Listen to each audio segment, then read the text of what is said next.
Kumusta po kayong lahat? Welcome po kayo sa aking channel. Ako po si Marjoy. Ang lutuin ko po ngayon ay pinakbet. Hugasan natin yung mga gulay. Kamatis, tomato, long green beans sa Ilocano, utong, sili, long green pepper, bitter melon sa Ilocano po ay barya.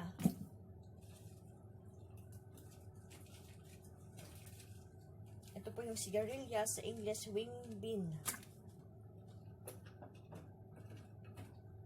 Okra or lady's finger. Eggplant, tarong sa Ilocano. Hugasan lang natin po to.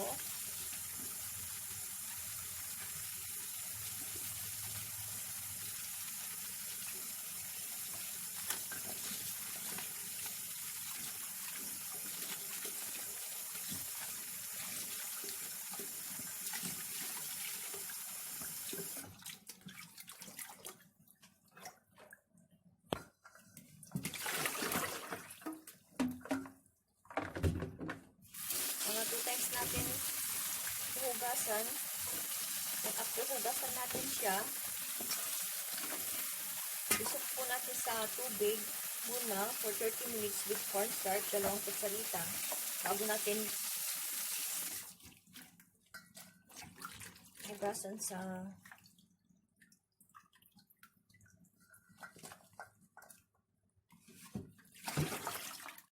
after 2 times natin hugasan yung mga gulay, babad natin yung mga gulay sa tubig with cornstarch po. Isok po natin siya ng 30 minutes bago natin siya hiwa-hiwain. After 30 minutes, hugasan natin mga gulay. Then ready na natin i-cut yung mga gulay natin.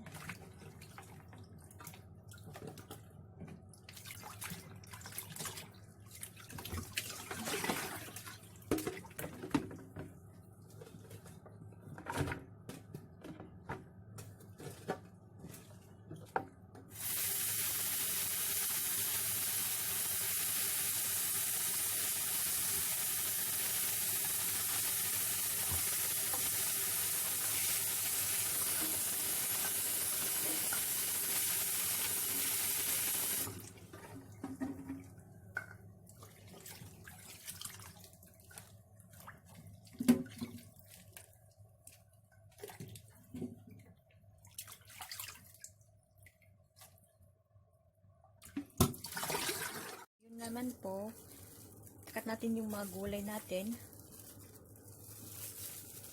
yung kamatis, hatiin natin siya, tanggalin natin yung sa gitna,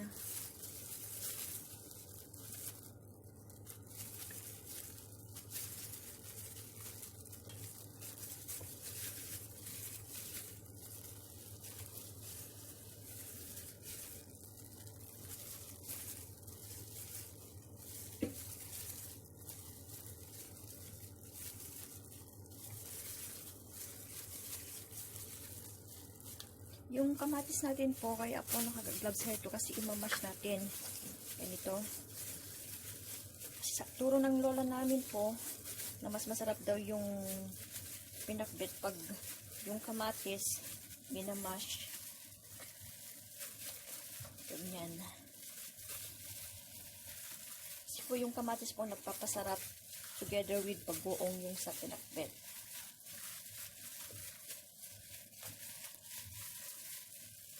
Medyo na po siya.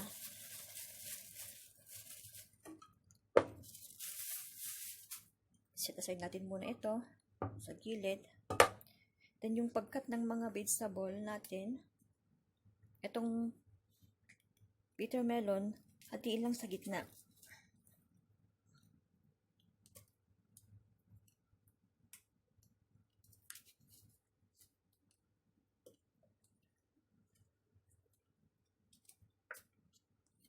Ang sili, ganito lang.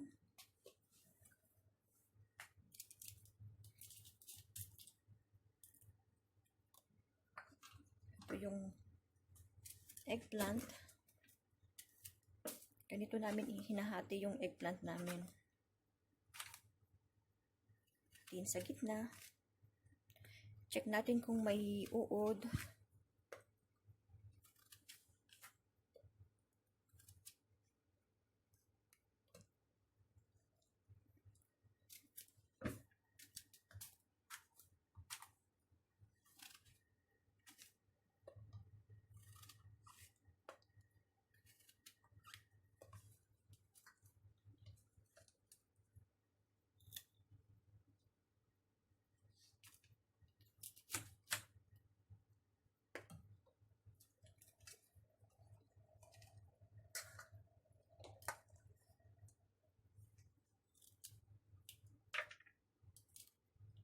Ang lady finger, ganito lang po.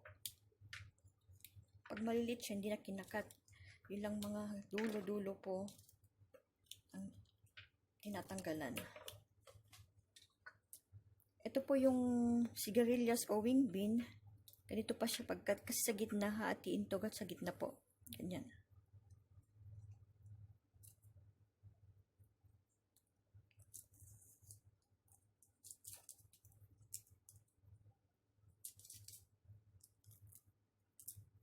Ganito po siya. Hati.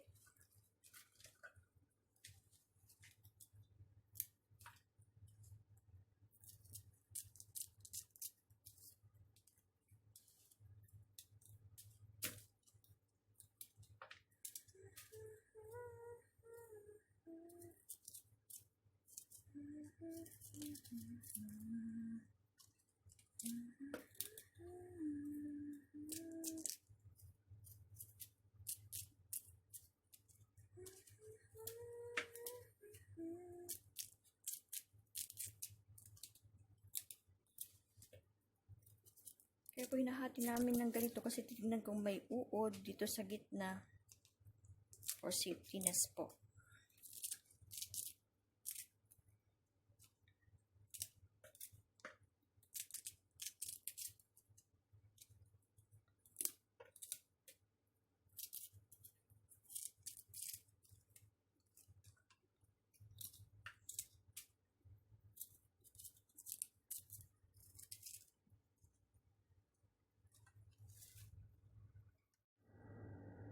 Ito na yung sibuyas natin na slice siya.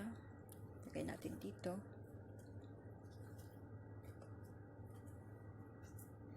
Bawang.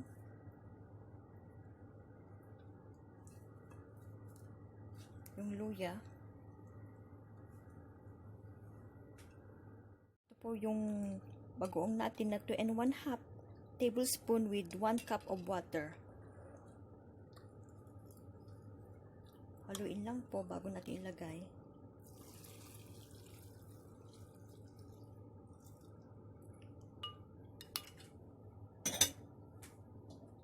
Lutuin natin po siya. Leave lang natin po itong vegetable natin hanggang maluto.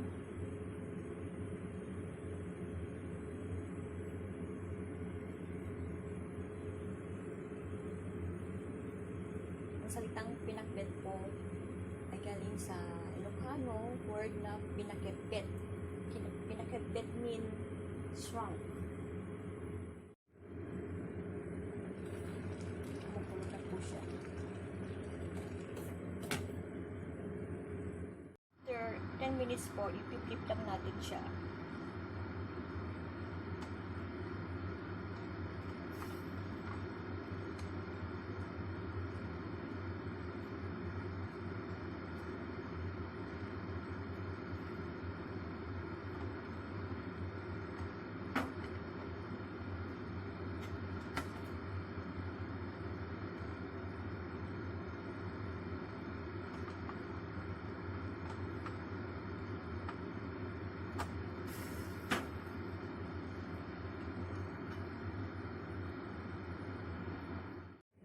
After 20 minutes, ito na po siya. Lutuin pa natin konti with low fire. Ang pinagbet po sa amin, pinaglutuan po namin ay dun sa clay pot.